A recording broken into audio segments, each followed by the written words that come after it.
straight new wave.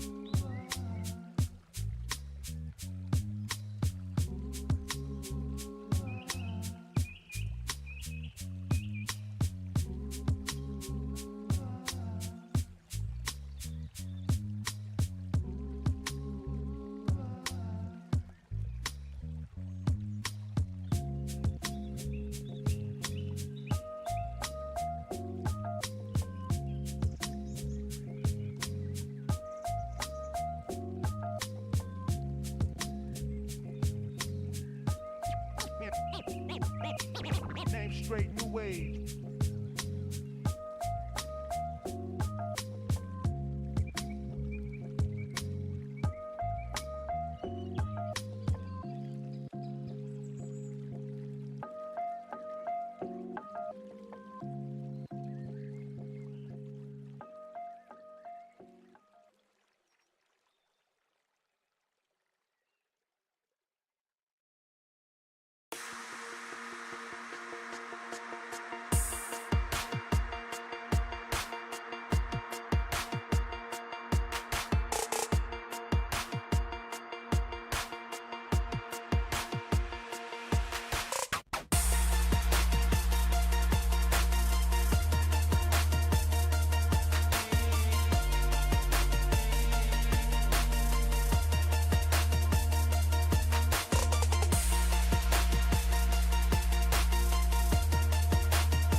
3-3. Everfrog Esports trying to find what angle they can, trying to find somebody out of position.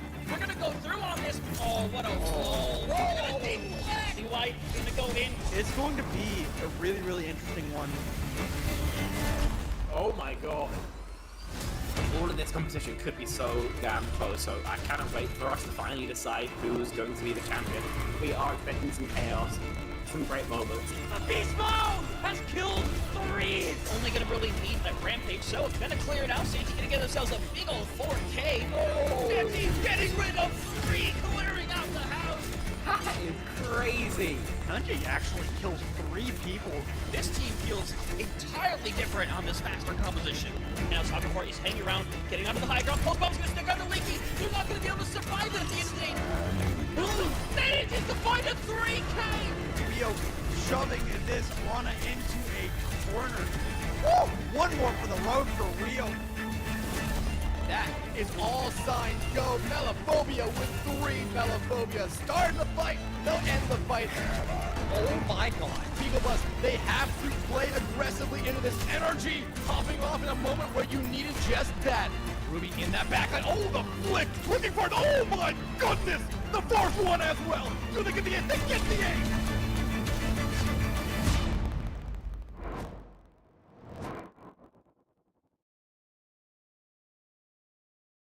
Good evening, all of the CGL fans around the world. We appreciate you. We love you. And we got another match for you here at the end of week 4. Not the very, very end. There's still technically tomorrow. But, you know, it's going to be a fun little game here in the NA Diamond tier. I am Megalas. I've got Spectrum by my side. How you doing? I'm doing pretty good. It's always nice to be back on the mic, even if it is the worst region, covering a pretty entertaining game for us. Emerald Eagle's going to be taking on Death Blossom, and it's a game that I'm looking to get my teeth into pretty fast. Obviously, we have seen the beginning of the OWCS playoffs today, and we are seeing that generally teams are moving more towards a Malga style of play. Once again, the two-gun, two-fisted, two-hearted. I can't think of a way to illustrate that anymore. But that Donnie, right? That guy, he's still strong. He's still kind of ruining games. And something I'm really looking forward to maybe even seeing in this game, right? I think we're still seeing plenty of hero variation around that, right? We're seeing Genji, Sojin, Pharah, still Torbjorn. I still think Torb is good. You got Anna, Lucio, Juno, Brig all in the backline. It's a pretty wide open meta with the arguable exception of that tank and Perk still adding towards that. That being said, right? This is the Diamond Division. This is where things like to get a little bit funky, a little bit creative. People playing a little bit more towards what they personally rather enjoy playing rather than what might be the most optimal GTO, you know, kind of strategy. So that's also going to be an interesting wrinkle. Do we end up seeing the Malga, or do we see something that's a little bit more original? Yeah, I mean, listen, it's Diamond, regardless of region. This is, you know, you can sometimes throw meta by the wayside, but we have seen, you know, in metas past, right? Especially when we existed in a permanent brawl meta, it was just changing tanks for a couple of months straight there, right? It was still, even down here in Diamond, even in some plat games and stuff, you could see just the effects of the meta existing. And we have an interesting little lineup with these two teams here. Emerald Eagles, yet to take a map. But on the other side of things, Death Blossom, they have yet to drop a map, and they're looking to keep that up. Actually going to be trying to vie for the #1 seed here in Diamond heading into that mid-season tournament. So Death Blossoms, you know, even though this on paper should be a match they're heavily favored in, they cannot let their guard drop, because even one map could cost them that #1 seed. Absolutely, yeah. But as you mentioned, it is a pretty, I'll call it a polarized matchup, right? Where one team we expect to be very strong, the other maybe less so. We'll see if these bans can take some of the edge off here. Death Blossom gets the first ban. And obviously, especially in these first matches, or first maps rather, this ban can be somewhat blind. People kind of throwing something standard at the wall, seeing what sticks. A bull ban to me seems a little bit more targeted, right? Not everybody plays bull. It's not like a standard annoying pick, like a BAP or a Kiri or an Anna, or really thinking about it now, any support ban or a Sojin. They go towards the Wrecking Ball, who's not always optimal, but the people who can play him, I mean, they're going to be bloody forces of nature, right? Emerald Eagles now have their own chance to ban. Of course, no tanks going to be in. Sombra is a curious ban, actually. Normally played more as a counter to the Wrecking Ball than anything else. But again, this looks to me to be like a targeted ban, where the heroes themselves are not terrible, right? I'd argue they're in kind of B tier in terms of their strength. But they have incredible skill expression. And those why both of them are going to be removed early on. Yeah, I mean, very interesting to see how that's going to affect, right? Normally, when you see Sombreads add as a counter to the Wrecking Ball, so to follow it up on top of that Wrecking Ball ban, that indicates that maybe you're worried about those EMP fights and things of that nature, potentially even concerning the Malga cage. But only time will tell here as we get our first look at the Emerald Eagles line up. You have the Vian Shea and Hull, Ohio on that DPS line. You have Snicket Ghost on the tank, and then Cryptic and Tato starting out here. I mean, overall, like we said, this team, they haven't found their footing just yet, but every single match out, I mean, at this point, they've got nothing to lose, right? They're simply just going to have to keep getting better week by week to find their footing. And eventually you'll get there, right? I mean, there's very few teams I think are totally hopeless, right? You know, not to kind of take this negative framing and say, well, they can improve, right? Because, you know, they're competing in this division. They obviously haven't managed to take a map, but that's just what happens when you start off. Still relatively early days. If we get later on in the season, we can maybe start the post-mortem for them. But while they probably missed out on the mid-season, right, that doesn't mean that the overall CGL Season 15 is all cooked for them. Death Blossom, on the other hand, found all the success so early on, and for them, for Deadeye, JML, Oni Omega, Rai, and Wabi Sapi, then the secret for them is going to be continuing this level of success, keeping that performance consistent all the way through to the finish line. Exactly, that's the goal. You know, we talked about, you know, obviously the mid-season is looming next week, but you want to be able to, you know, leave your mark not just there, but the rest of the season, the postseason after. So every win on the board is going to be a help, I am sure. But again, you know, these teams, we haven't gotten a lot of coverage on them, so maybe not fully aware of play styles. We can only sort of assume things based off of, you know, what maps we're going to and things like that, and the bans to try to figure out how these teams like to play. But Busan with a ball ban coming from Death Blossoms, this maybe indicates that they'll lean less into those dive styles and maybe more towards those rush, potentially even a flat-out Malga like you were predicting, Spec. Yeah, I think, I mean, I haven't seen more than a little of Busan, especially this week of CGL. I think it ends up being pretty easy to play the Malga here, realistically, especially on Mega Base, right? The ability to jam that top choke, to get there a little bit faster than other comparable Brawl tanks, as well as being, I mean, bloody unshiftable, right? When you got that cardiac going, it's super, super strong. Starting here, though, on Sanctuary, and it's probably the weakest point, maybe not in the game, but at least in the pool for Malga. You'll end up with no cover in basically a field, having to exchange pot shots at long range. That's where we expect to see Rams or, I mean, a Wrecking Ball.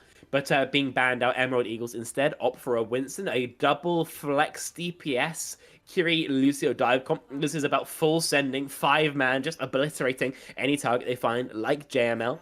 And for Death Blossom, they probably want to play a little bit slower with a Brawl and Poke win cons. JML, of course, if you find that one tap, is going to be a great, strong start for the side of Death Blossom. Yeah, we'll have to see if JML can play out of the fight here, as it seems like a little bit of a contest is happening on the drum. You're seeing that Vortex out from the Ramattra just to slow the dive for a minute, but they simply waited out, and now Death Blossom is going to be looking for their opportunity to engage here. The Tracer does manage to find the final shots onto the Winston here, and the dive has just simply crumbled. Death Blossom simply standing their ground with JML on the backline, peppering in the shots as needed here. And they now just have to go get a simple first cap.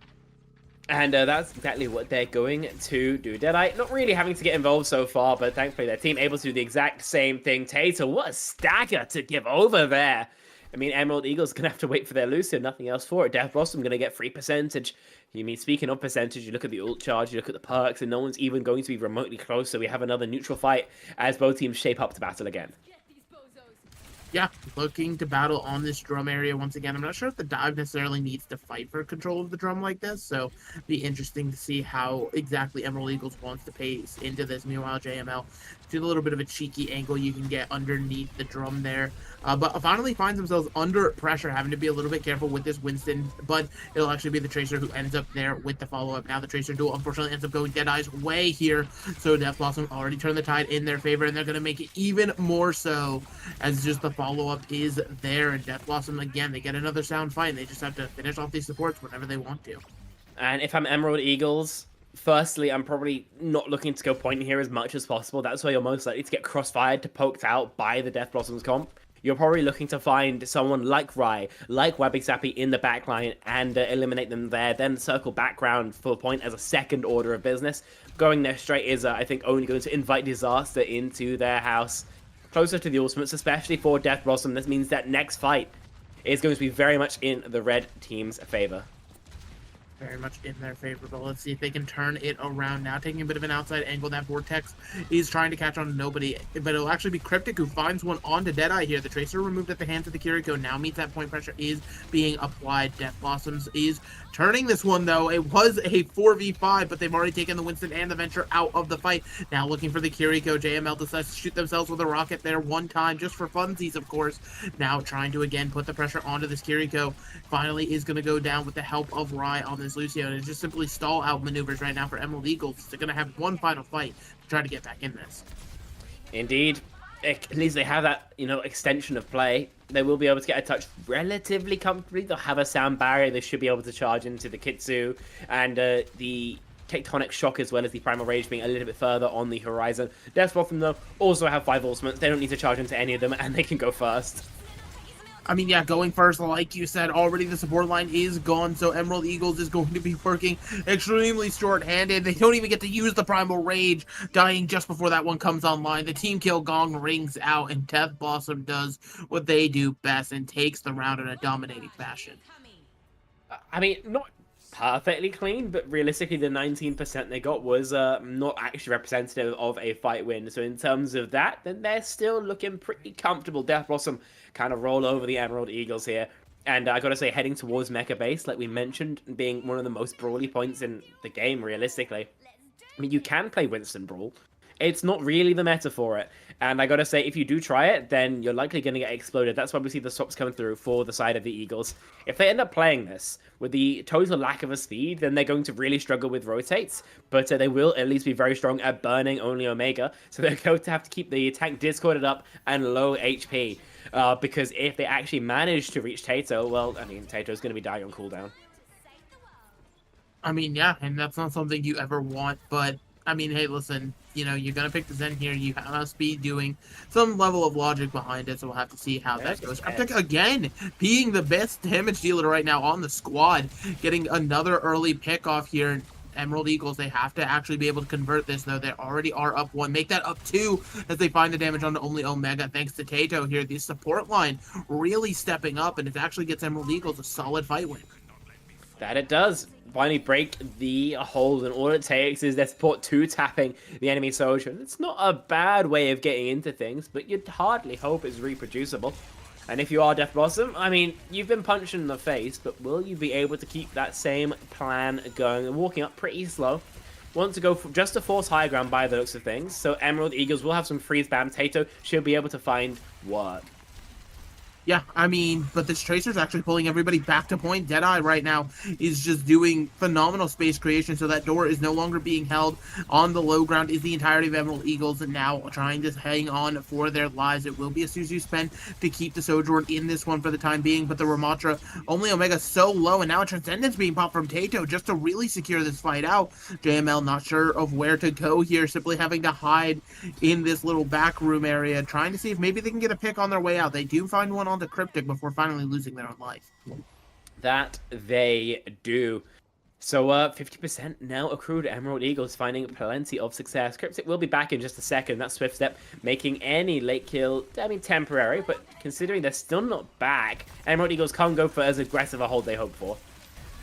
I mean, yeah, the aggression is been their name of the game so far. Discord onto this Ramatra is not going to matter as the backline has been found. Both Cryptic and Tato missing no supports here. Means no further investment should come out from the Emerald Eagles. They're simply going to give their lives over to Death Blossom here, who now have to flip the point at about 78%. Took him a second there, but Death Blossom realized that double flex supports, but gets double flex DPS. Bloody hell, try saying that one 5 times fast.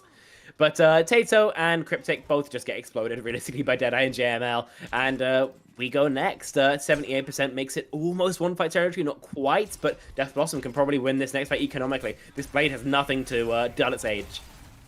No, they do not. So as long as this blade can connect, JML actually has to use the dash to simply run for their lives here. A little bit too much pressure. Now a Kitsune Rush being met by the Annihilation, and it annihilates the backline. The blade, for good measure here, on top of an already won fight, means that Death Blossoms heavy invest, but they get the fight win. It's probably a bit more spenny than you want it to be, realistically, right? It's kind of a situation where you could probably make do with just the Annihilation. Yeah, the Kitsune Rush gets the job done, confirmed, but the Blade is maybe a step too far, in my opinion. Emerald Eagles going to have ult advantage here. Even though they do have that positional disadvantage, they have a real chance of getting themselves back into this map. They have a real chance indeed, but the main's already forced into cryo now. The Annihilation is trying to occur on the other side, but already the support line's been found again. I think Death Blossom has realized that the Kiriko Zen is incredibly killable, so Snicket Ghost has now just wasted the Annihilation, simply running for their own life, but they will be killed in the end. Yeah, it's exactly as you said, Mega. Kiri Zen just dies on cooldown, especially into double flex DPS. Deadlight or JML realistically could probably solo them, but you know, having each other's help makes it even easier. Emerald Eagles coming down to probably one final fight for the map. The OC, the Blizzard, almost the Transcendence. They're not in a bad spot for us. The Pulse them out early, won't find a thing. Won't find anything just yet. Now the Blizzard's going to go out. A beautiful space creation tool. We've traded 1 for 1 here. Make that 2, though, as again, the support line is missing from Emerald Eagles here. JML cleaning up on this. Genji doing crazy work, and only Omega going to be able to say Ram differential here, as it will just be the back and forth mecha base finally going to Death Blossom here, and it gives them the first map of the series. That it does. Takes them a second to reassert themselves, does it to Death Blossom, but they get the job done in the end. And I gotta say, with that Zen Kiriko backline, you ain't the Warwick Angel's blood. Just play something normal. Unfortunately, as we kind of saw this game, it was incredibly exploitable, right? Taito and Cryptic not really able to stay alive, stay active for long enough to find their individual value. You want to play Zen, you can do that. You know, Zen Brig is optimal. Zen Anna, you can do, especially something like a Sanctuary. You want to play Kiri, absolutely, you can do the same. Kiri Lucio, Kiri Juno, even. I've seen Kiri Brig even work. But put them together, and unfortunately, 2 strong supports don't always create a strong backline, as we see here. Death Blossom goes up 1-0 off the back of that and other mistakes. Yeah, I mean, it's very interesting to watch that back, right? Especially mecha base, because it was just the Kiri Zen were just sort of owning. They were getting early picks and things like that. And then there was just this moment from Death Blossom where they're like, wait a minute. It's a Kiri Zen. We're Tracer Genji. This is a tale as old as time. And they are actually able to just go run them down, like you were saying. So maybe some switch ups need to come through. But that round, I mean, Emerald Eagles showed that they can play teams like this close, right? Despite the score lines heading into this series, that they have the potential, they have the power. It's just, you know, maybe being a little bit quicker on some of these adaptations, and maybe, you know, getting some good picks and stuff could be the difference maker here. But you know, right now, Death Blossom, like I said, they have a lot to play for. Perfection is pretty much demanded right now if they want that #1 seed. Indeed, but perfection is something they can absolutely reach if they continue playing like that, right? In terms of the performance they've been reaching, I mean, they seem to be, I'm not going to say untouchable, but kind of the step down from that, right? They look nigh on. And all they have to do is get through 2 more maps, at least for now. Midtown, as we mentioned, coming up next. And if you do want to play Zen Kiri for some godforsaken reason, here's about where you're going to do it, right? Super long sight lines, essentially empty fields that you got to cross, plenty of spam you're going to walk into. Ban phase is going to come through, of course. If you're Emerald Eagles, this seems like a pretty slam dunk Genji ban to me, to be honest. Stops them from being able to double flex, forces them to play the Tracer on a map where Genji is kind of more viable.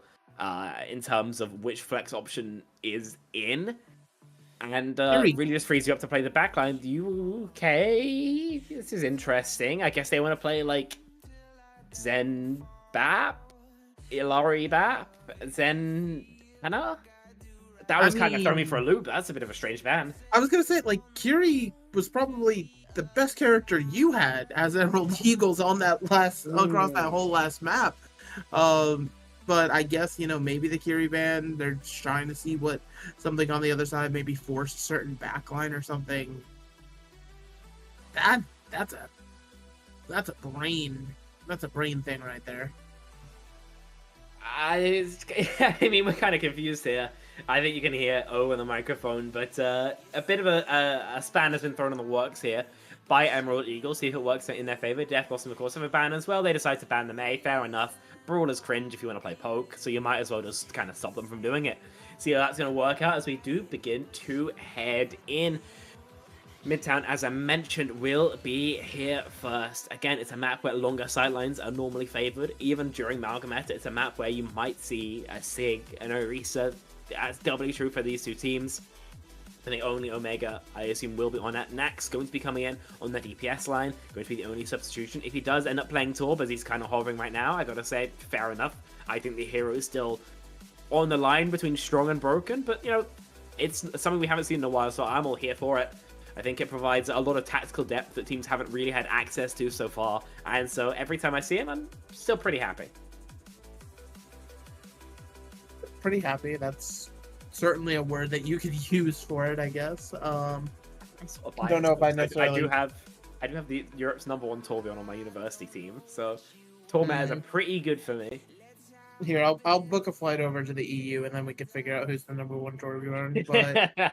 But yeah, I mean, listen, there's just so many great things. I'm just like looking at Midtown, and like I'm always just enthralled by the maps when I'm looking at them. I'm like, gosh, as much as I want to like dunk on this game and complain about a million things, the map designers always do cook. I think we were saying yesterday on CGL NA as well, actually, that listen, Midtown, in terms of its like raw like gameplay elements, in my opinion, it kind of sucks. It's not the worst map in the game by any stretch of the imagination, but there's definitely more interesting ones. But in terms of its raw aesthetics, God, this map is absolutely stunning. Makes me want to travel to New York all on my lonesome. But unfortunately, there's this thing called the Atlantic Ocean that they invented, and it's pretty big. I don't think anybody invented that. I think that was just kind of there.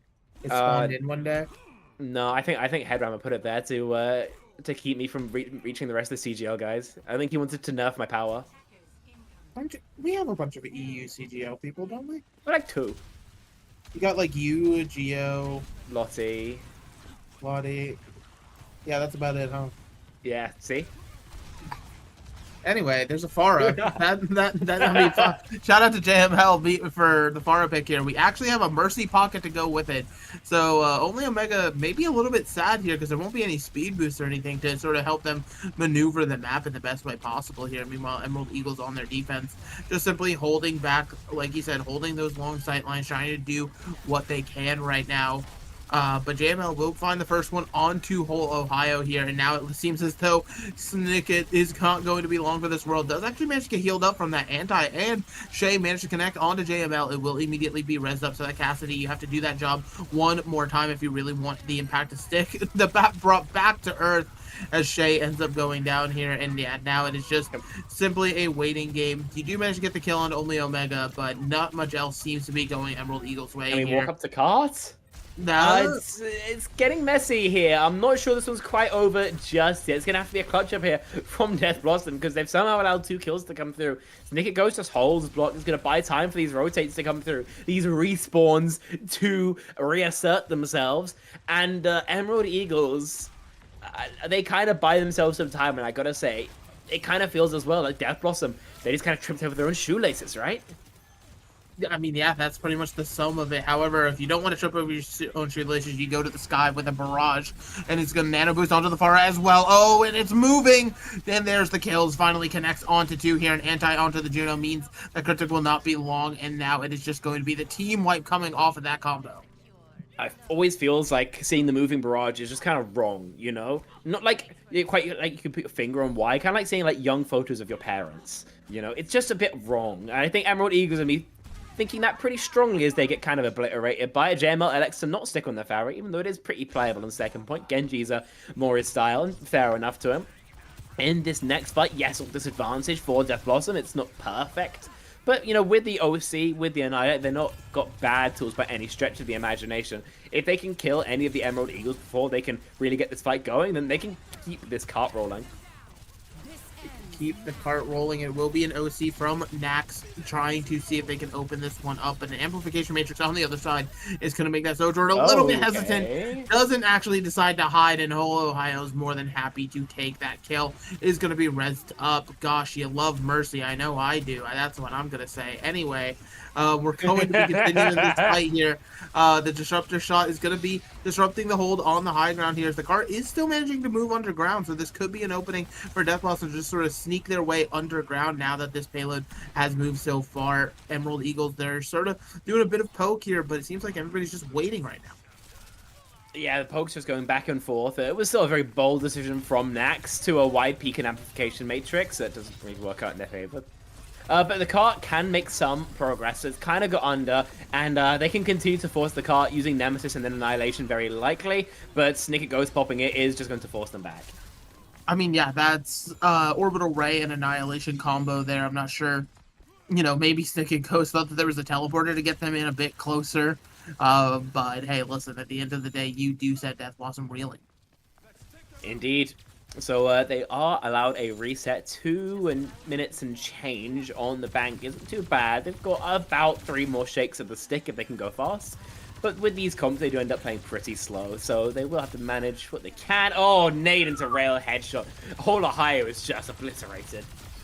Absolutely destroyed, and a second rail actually removed Shay from the fight. So now Emerald Eagles, realizing there's no DPS to try to help him out, are running for the hills. A beautiful anti onto Ghost once again here is going to make that Ramattra.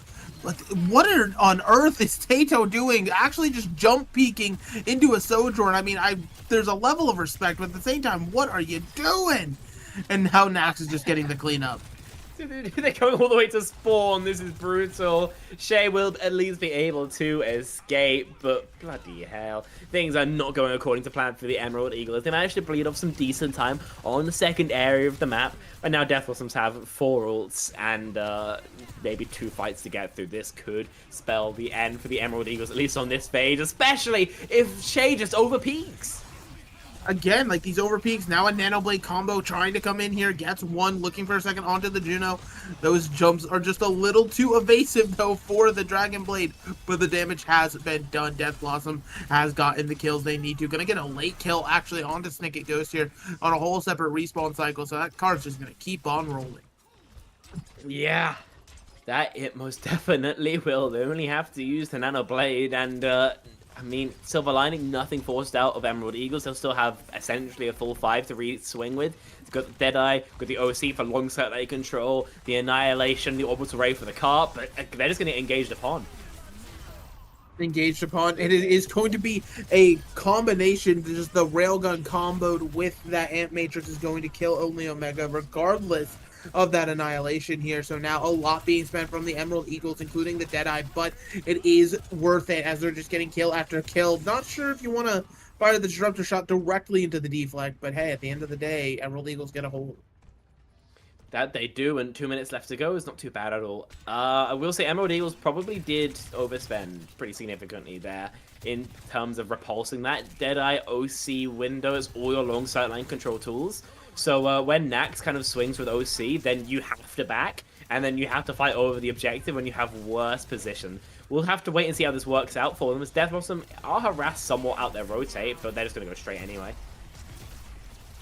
Yeah, just straight into it, so having to be careful here. Nax is just firing rail after rail, does manage to come up onto Snicket Ghost here, so now missing the Ramattra is the defense here. Emerald Eagles, they're using this Orbital Ray, trying to create space. They get only Omega so incredibly low, but that Nemesis form is there to try to give them some extra life, some extra time to buy here. Nax on literal 1 HP, somebody look at this Sojourn, a healer, a damage, I don't care what it is, do something about it. It will finally be Snicket Ghost, who comes alive with 2 in the fight, looking for a third onto the Ramattra, who's gone so unbelievably low. They're not going to be able to weather the storm here, and Snicket Ghost managed to come up with a godly save. Yeah, they managed to find the stop it takes the Fortnite Storm to do it, but Nax goes down and everybody else follows suit. Has finally been able to find another seat of their pants stabilization, but they're going to need to do it once more. Death Blossom, 3 ults, almost the 4 if Wabisabi can finish off her Orbital Ray in time. Nano Blade plus Annihilation going into a best of Deadeye, though it's an uphill battle, most definitely. uphill, but it is, you know, the definition of possible. Anything is truly possible, right? But like you said, there is going to be a lot to deal with. The Genji looking for the Nanoblade. The dash in is there. There's one slash onto the Sojourn, looking for a second. That slide almost could have kept a whole Ohio safe. Now finds one onto Tato here. The Deadeye is traded back though, but it's not going to matter. The rest of Death Blossom is there to clean up with that stack of ultimates, like you said. And it seems like unless there's a last second touch where Sticky Ghost could somehow kill 4 people as they're sleeping on the job, there's not going to be a lot else to be said about this. The full cap very imminent now, just 0.64 meters. A stall attempt is coming out here. Shay and Cryptic both end up coming away with elimination. Now this Juno trying to jump up and down on the objective, but they cannot do it forever. Another nade seals the deal here. Death Blossom get all 3 points in overtime. Honestly, forcing it to overtime is definitely a success for the Emerald Eagles, right? It means if when we go to extra innings, then they will guarantee to get their own attack round. The same arguably can't be said of Death Blossom. But also the map has been completed against you, and that's pretty miserable, right? I'd argue par on this map is probably halfway through second point. I think that's where I see most holes come through, towards the end of second point, usually Midtown. I think the Grand Central Station is slightly past, but still doable. If you finish with time, that's when it's really cooked. So they've kind of left for themselves enough rope to play with still, but they've got to duplicate that success on the attack. Their comp, double hit scan, double flex, is an incredibly defensive comp. You're going to really struggle taking space. You're good at the long sight line control. You're not really good at forcing people off of those angles. So I think they are going to struggle more than their opponents will, especially because Death Blossom are changing up their DPS line. JML no longer on the Genji, now on the Hanzo. Double, essentially one-tap DPS is going to be so frustrating to play against, because a rail or an arrow at any given point can shut down your push dead in its tracks. Dead in its tracks is going to be the hope here, but I don't know. It's been such a interesting match to watch, because Emerald Eagles, like, it's not some like hopeless floundering where they're just getting absolutely trounced, right? I mean, there's these kind of openings that they create. They can certainly play well, but then they also have these moments of just complete and utter feeding. Like, you know, there's just nothing else that can rival it or truly help you comprehend. So now we're going to have to see how this works for the attack here. Snicket is looking to try to walk forward. Maybe an early Nemesis form is going to actually result in a pick onto JML. Hanzo now out of the fight. No mercy on the field this time. So that is a permanent death. Having to wait for your Hanzo to come back, as well as only Omega has already burned their own Nemesis form incredibly low in this Ramattra duel. Trying to stay alive. I don't think they will be able to. The ante comes through too little, too late. Now actually a phenomenal opening for Emerald Eagles as they get the point. I mean, an absolute gift given over by JML, unfortunately. It's a pretty terrible spot to stand. It's as simple as that, and the slow just that sealed their fate of recontest going to be impossible, as they'd lack a Tracer, or indeed stagger their deaths out long enough to make that even possible. And so 5 minutes, 30 seconds on that time bank. Good God, Meg, we might be back in this series. Emerald Eagles still fighting back. Yeah, still fighting back, still with hope in their hearts, and I think, you know, there's no reason for them not to. They have to be a little bit careful of these anti-nades, right? Rai has been landing a lot of them on, they've been converted into successful eliminations a lot, so that's something to watch out for now. Shay has rolled over to the other side, now could potentially start assaulting this high ground. It has to be respected and acknowledged by Death Blossom. It's now the Ramattra is here as well. Snicket is trying to potentially walk and create space, but Nax will find the one directly onto Shay's head here. That Cassidy, not long for this world, but they're doing a very similar approach where the payload's just going to keep moving on underneath. So even though they're losing members, they've probably got the payload just where they want it for the next fight. Indeed. Lamp out. Ohio dead already, and this fight's really over before it's even began. Unfortunately, Emerald Eagles kind of get stopped. Payload being under isn't so bad, but the problem is to send anybody to try and reach it, you've got to cross through a double hit scan firing line, right? And you're just going to get evaporated by it. It's such a huge risk. Normally the solution would be to send your Flex to do it, to send your Genji, your Sombra, your Tracer, but they ain't got anything. So it's a bit of an interesting quandary from the Emerald Eagles. They have to take high grounds, but they don't really have the tools to force Death Blossom to reposition. And so those tools, like you said, now you're seeing the overclock come out, trying to do tons and tons of damage. Look for an elimination. Doesn't come up with anything just yet here. Now it's going to be the slide out here. Even though the Nano Boost has gone through onto JML on the Hanzo, doesn't end up coming through with anything. Potentially this Dragon Strike can be massive, though, as it does a ton of damage. But everybody's alive for the time being. That being said, Snicket is finally cut down. And now it seems as though Tato was soon to follow here. That Nano Boost ends up being worth it as the Dragon did the damage and the follow-up was there. Indeed, great Dragon there from JML. Struggles to connect the arrows afterwards, but at the end of the day, as long as the result is the same, it don't really matter how you get there. Emerald Eagles have been repulsed, the Ray and the Annihilation spent, and Death Blossom back to their setup. We started with a 5.5 minute time bank, now down to just north of 3 minutes, and Emerald Eagles have a real chance of being stalled out here. They have a real phenomenal shot of being stalled out, but again, there's still 3 minutes in the bank, plenty of time to get something going, but not if Nax is going to continue to find picks like this. Again, onto one of the DPS line, Emerald Eagle DPS, they cannot catch a break. They are being headhunted right now. And now Tato is just sitting in the open. But what is my Baptiste doing? It doesn't make any sense. Now, it is simply a 3-man attempt on the cart here. Make it to the Annihilation? Omega? Let's call it a fat finger, because there's zero reason why you would ever actually want to annihilate there. It's actually maybe zero value from that ultimate. That means that the only check mark you're going to have going into this next fight is going to be Nax's OC, which has been, I mean, impactful enough so far, but you'd rather have the bloody annihilation, right? Rai's got the nano boost, or will do at least, but Emerald Eagles now have significant ult advantage off a lost fight. It's just a huge gift to give over, and one that Emerald Eagles are sharp enough absolutely to capitalize on. Yeah, and so now I have to see what else they can do, especially with Nax having this overclock, firing it into a room, and it is going to be Snicker trying to make space here. Unfortunately, they actually managed to live with their life for the time being, as they're going to trade out now 1 for 1, but only Omega being the one that's missing for the defenders is brutal. Oh, it's now going to be a Deadeye from Shay, able to take Nax out of the fight here, potentially can find another one onto the Juno. You just got to take that Martian out of the fight, and now the payload's going to get moving.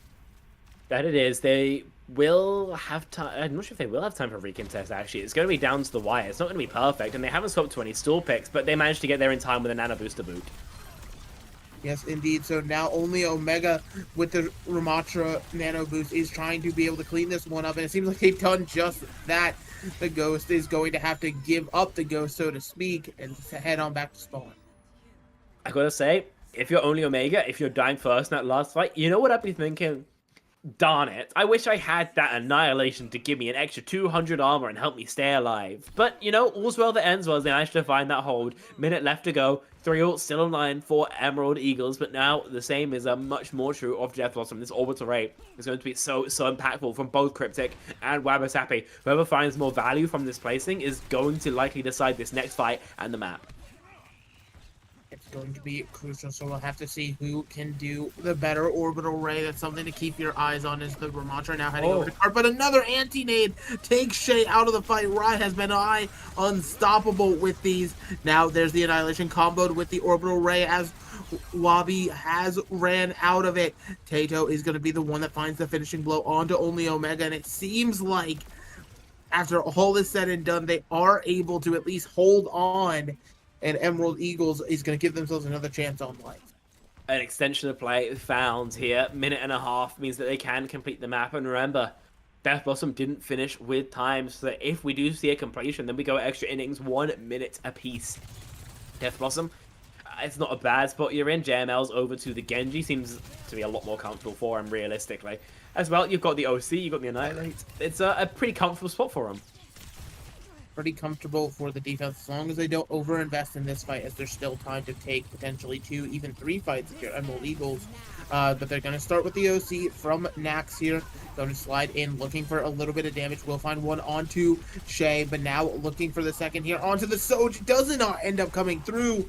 And the Snicket Ghost is now walking forward, has already found one, trying to see what other space they can hold and find here, caught in the vortex for just a moment, having to play it a little bit passively, but knowing the Ramattra on the other side has that annihilation probably makes this a terrifying duel.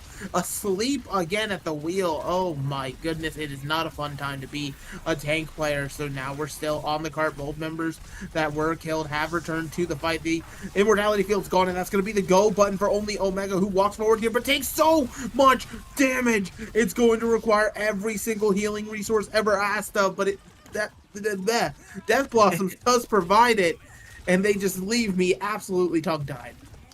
It seems to be a lot of that going around. Whoa, bloody hell, that's bold. I mean, JML's getting involved. 5 seconds left to go, and there's no touch that's even remotely possible. Emerald Eagles, not curb stomped like they kind of were on the previous map, but unfortunately very little chance here on Midtown. A 5.5 minute time back, unfortunately whittled down to nothingness by the Death Blossom. And I gotta say, that one overextension from JML, I mean, they fixed it up pretty good. Definitely looking at the more dominant team as we start thinking about that map number 3. Starting to think about it indeed, because right now we are, heading down the barrel of that potential 3-0 for Death Blossom. It would mark their 4th game in a row doing that. Emerald Eagles, you just want at least a map at this point to prove you can, right? You're playing this team incredibly close. This isn't some absolute knockout stomp here, but at the end of the day, Death Blossom, they are just providing this X factor, this extra edge in these fights. It's what's doing the most for them right now. But the teams and ourselves deserve a little bit of a break while we sort of relax and unwind, give everybody a chance to assess everything that's happened before we head into map 3. So we're going to go to that break. Make sure you go do anything you got to do, but be back here because you don't want to miss the end of the series.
Carpe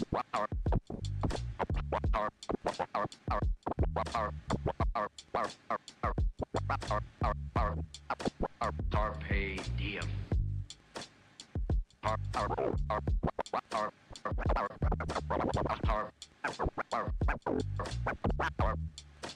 Carpe diem.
Welcome on back. Hopefully you got yourself a snack, maybe a drink if you need. I certainly did. Some water is hitting the spot right now.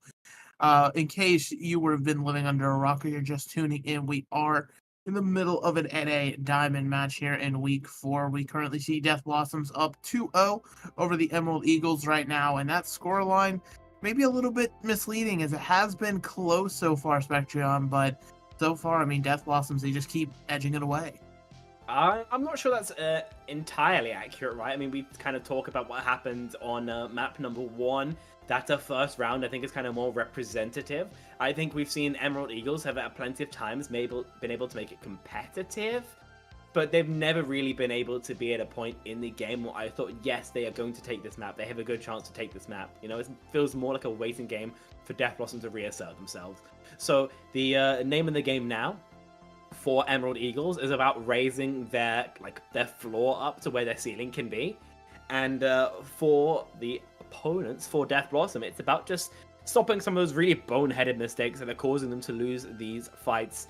First ban, of course, coming through for Emerald Eagles, of course, and I'm curious to see what they go towards here. Personally, I would be looking at maybe a Sojourn, I would imagine. But it gets kind of weird here, right? There's nothing other than the Soj, I think, that has been a big difference maker for these teams. Emerald Eagles even play the Soj as well. But they are going to ban out Genji? Yep. Okay. Genji ban. You know, I mean, guess they take that option away from JML, because JML normally is on some other pick, and then when things have to start getting serious for Death Blossom, that's when they ends up going back over to the Genji. So maybe just take that option away, you know, see how JML ends up reacting. But Death Blossom's here, where do they go with this ban? I mean, they ban Kiri now, so back-to-back Kiri bans. I think that means that these Ana nades are going to keep ringing true, Spectreon. I'd expect they probably will, yeah. So, even though, again, we did see the Kiri value coming through on map number 1 from the flex support of the Emerald Eagles, then they haven't had a chance to do that yet because Kiri's been double banned. A little bit unlucky because there were some pretty juicy nades thrown, especially from the side of Death Blossom on their attacking side of Midtown. See if that changes here. Of course, we do have some subs. We've got Deadeye coming in for Nox on the DPS line, and if I'm not much mistaken, it was Ryu who was subbed out in favor of, let me just triple check, Infused Onion, unless that's been re-rolled back, Echo? I was gonna say, yeah, we have contradicting information. We have Infused Onion is seen in the lobby, but we're being told Rye is here, so who knows? Maybe they rolled it back. Maybe they're like, tee, we lied. Okay, so it is infused onion, just technical issues throwing a spanner into the works, as it often does. Remember, guys, you can't always just blame the technology, and nobody can really fault you for it. It's exactly what we do at CGL here every day. Emerald Eagles versus Death Blossom here as we get ready to head in sooner rather than later to New Queen Street. And I gotta say, while we were talking about what can, maybe can't be playable on the previous maps, then remember that bull ban from map number 1, Nega? If it was a correctly targeted ban, it really could come back to bite the Eagles here. It could be. Well, no, that was a Death Blossom ban. No, Emerald Eagles ended up banning the Kiriko or the Fury. not Kiriko, the Sombra. Yeah, you're right. I'm just So, but either what's way, saying to me. Wrecking Ball is an option. I mean, New Queen Street has been known to see a Wrecking Ball a time or two. Make sure to say that hero's whole name. I'm not getting clipped again, Echo. But yeah, I mean, tons of options. You could also end up just playing more of this Ramatra style. Interesting that both teams, in terms of their ball, have been leaning towards the Ramatra. No Malgas have really come out. Do you think these teams just truly think the Ramatra is better? Or, maybe they're actually finding maybe they're realizing that the Malga would just kind of get blown up. Ram is really good. I think he is... I'm not going to say he's better, but especially on longer range maps, then he probably is better, right? He has a more defined niche at any stretch. If you're on like a Suravasa, you try playing the Ram, you're probably going to suffer somewhat. Those early Malga engages are just going to kind of ruin you. And unfortunately, Ram doesn't have the kind of big swing cooldowns that you need to reverse a push like that. But it's still pretty playable. Death Blossom and a fresh comp on the Farah Queen Tracer with the Moira Juno backline for Infused Onion. I would expect it to be a ring out of spawn and a swap to a Lucio. And the Emerald Eagles back on their double dive shenanigans. Cryptic on the Juno appears permanent by the looks of things. So both Junos staying. Both Junos here, which means we have some speed to work with now for both of these squads. We'll have to see how they end up doing it. You have Death Blossom currently playing from the low ground, whereas Emerald Eagles has managed to sort of take their talents up to high ground, now being met by the Jungle Queen here, trying to see if they can land a little bit of a cheeky knife pull. The Winston, not sure where that jump is supposed to end up going, but all it ends up is sending Ghost to become a Ghost in the backline here. Now, Cryptic on the Juno, having to do some evasive flight maneuvers. Doesn't get caught by the knife, but does end up getting caught by the shotgun there, and it will just be a quick first fight for Death Blossom. Yeah, that it was. Goes pretty easily in their favor. Deadeye just got stuck in, and there's not really much the Emerald Eagles could do. Unfortunately, Whole Ohio, Snicket, I mean, none of them really had a chance to actually get their fangs into, well, I mean, much of anything, really. And so Cart's going to be moving, going to be getting to about the 30-meter mark. Emerald Eagles will have one solid recontest before forward spawns are going to be under egress. But Deadeye elects not to hasten the engage, just decides to hit them when they drop. Yeah, trying to see if they can just apply some pressure to this cast, look for the elimination. Recall is already forced though, so they do have to be wary of that flashbang hindering them and getting them killed. But they actually just jump over to help out the team, remove Whole Ohio instead here. Now only Omega really starting to get to work on this. Junker Queen takes Tato out of the fight. Sure, Deadeye ends up falling there, but still this Junker Queen can keep on rolling. Snicket not really in a position to recontest these forward spawns, and they're just going to already be claimed here as the rest of the team on Emerald Eagles deciding to wait. Or did Monkey jump in? I don't think so. Only Omega is there. Didn't have that rampage in time to get the healing through. The flash onto JML is going to hasten his end as well. Emerald Eagles able to find a stabilization here, and I gotta say, it just seemed like Shay hit his shots. It's as simple as that. Now you got the raid for the next fight. The important thing is making sure that this doesn't line up with that rampage, right? Because the purple just totally negates the 85 healing per second that Orbital Ray brings and cuts its effectiveness in half. Yeah, and so you have to be wary of that. But there are tons of other tools in case you do have to end up waiting on that rampage here. But only Omega's just going to run down Shay. Nothing much our favorite cowboy can do here. Now trying to see what else can be found in this 4v4 fight. This Lucio so incredibly low. It will be the Moira finally being the one to remove them from the fight. JML gets a cleanup as well here. So this will keep moving the bot back in Death Blossom's favor. I think we are going to see that Emerald Eagles have kind of correctly identified, infused, I don't know, this Juno as a weakness, right? Something that's going to explode on cooldown. There's a Venture in just like Narnia here, but forward spawns have come through, and the Venture just can't find that much value. What is Whole Ohio doing back there? What is this? Dueling the Tracer? I don't know what exactly the idea or vision is behind it, but a barrage on top of the orbital ring makes it so it does not matter. A beautiful anti to boot, and that'll be 3 for JML here as Death Blossom continue pushing this bot forward. Oh no, they realize the Lucio's coming around the corner here. They tracked it beautifully. That's one rocket. There's the second. Oh my goodness. I mean, JML in the 4v4 is able to find the barrage, whilst the whole Ohio is just on a different tectonic plate to the rest of the battle, unfortunately. We are on the home stretch of the map now. The cap most definitely being threatened by Death Blossom, and though they don't have the ults for it, they certainly do have the momentum. But a Primal Rage is trying to stifle it, as well as a sound barrier here. Lots being invested by the Emerald Eagles. Now the Deadeye to boot. A lovely little sign. He's going to keep everybody nice and healthy for the time being, though.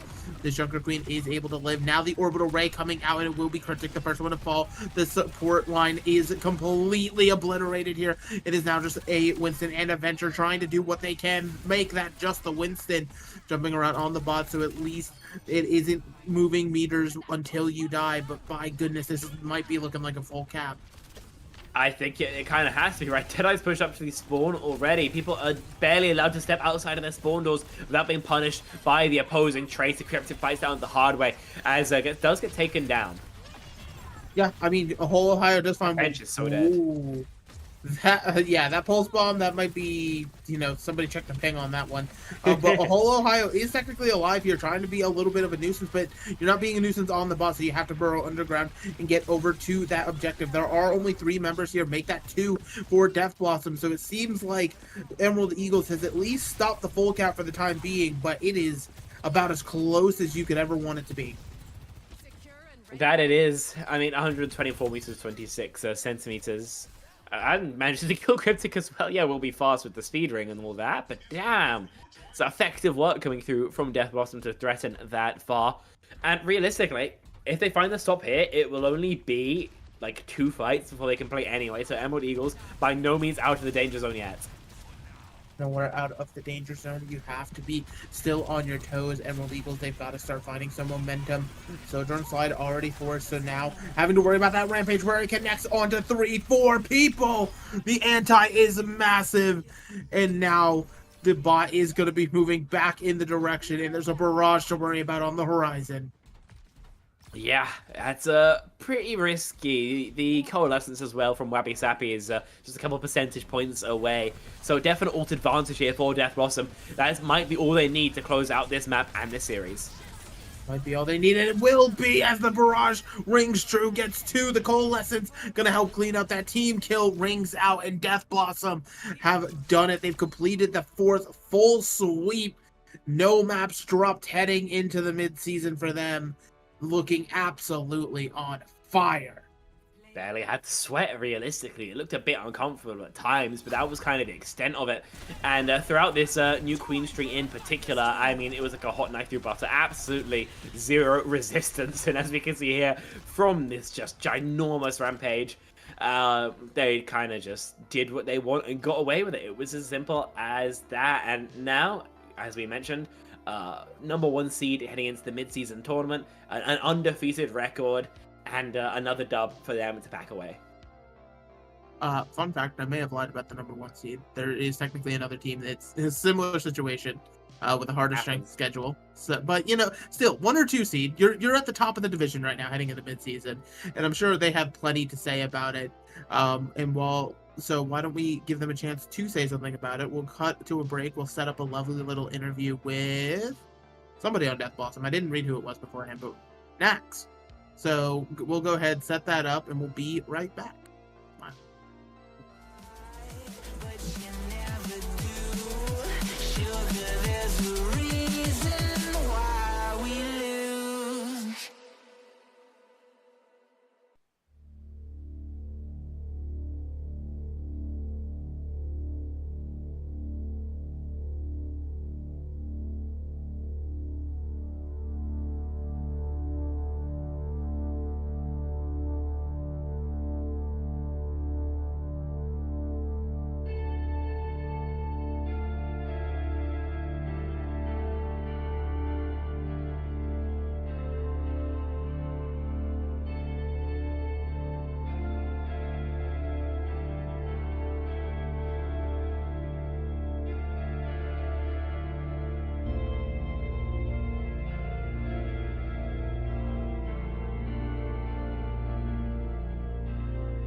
Welcome on back. Like we said, it wouldn't be too long here. We have Nax from Death Blossom here for the interview, and just a simple way to start it off. How you doing? How's it feel? I'm doing pretty good. Had a nice day. Made some bacon earlier. I'm feeling it. Feeling the bacon? Absolutely. You love to see it. Now, coming into this matchup, sort of breaking it down. Realistically, do you guys, when you're prepping for a team like Emerald Eagles, is there any specific prep that has to go into these other teams, or is it just you focus on what you guys like to play in your own strategies? Yeah, I mean, we just work on timing. Realistically, it's always just like shooting the bucket as far as the calls we make, but we try to take advantage of mistakes that enemy teams make by going second. We always wait for them to make the first move and capitalize on those mistakes. Fair enough.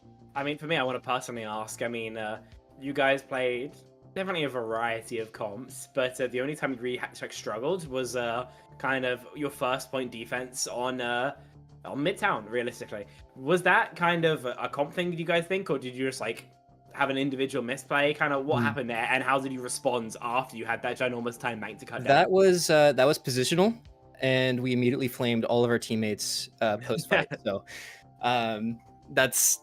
it was just positional at J, but yeah. Yeah, and then once you got to that point, then it was just like a laugh it off and look back in kind of moment, because that's kind of what it seemed like. Because I think other than one poorly timed annihilation, from then on out, it was pretty much pristine from you. I mean, we just had to put the clown shoes back on, get on the unicycle, and start juggling. It was just go at it. That's an analogy right there. That's a really good analogy. I'm happy with that. Yeah, I was gonna say I'm stealing that. But so looking towards the future, right? You guys now have locked yourselves into mid-season. I believe number 2 seed. There might be potential for you to drop down to number 3, depending on Lunar Eclipse. A lot of undefeated teams right now here in NA Diamond. Is there anyone in particular looking forward to in that mid-season tournament, or is it simply just we're gonna run the table? We've had a pretty easy schedule as far as relativity goes, but we really haven't seen anything impressive from everybody yet. Just looking forward to have some fun and play some games, man. So wholesome. Such a wholesome answer, despite you actively flaming JML. But hey, with your teammates, it's different, though, right? Oh yeah, you know them. All love. It's all love, though. It's all love. Of course. I've been there before. Of course. Well, speaking of your teammates, we'll let you go back, celebrate it with them, enjoy that victory, and more than happy to see how y'all perform in the midseason. Alrighty. All right. Well, Spectrum, it was a quick affair here. I can't even really call it dirty, but that means another day down. We only have one more day in week 4 before we're finally at this mid-season tournament. Feels like a blink and you miss it kind of deal, to be honest. This season of CGL is absolutely flying by. But as you mentioned, the mid-season tournament right around the corner, so make sure you tune into CGL for the final day of the regular season tomorrow, before we get right into the action with a lovely elimination game that's going to be being played all throughout the next couple of weeks. But I think for us, it kind of has been everything. Thank you so much. We've had Headround, who's been doing the observation, Echo 20, who's been on the production, and Megalast for casting with me. And as for me, I'm going to go play Overwatch Ranked. Person was here? Person was observing as well. Yeah, there was 2 observers. Are you gaslighting so me? Why is person in the VC? Person's been in the VC the whole time. Anyway, I'm finished with gaslight. I am going to go play Overwatch Center Break. Please. Okay, we can't go. There we go. That's crazy.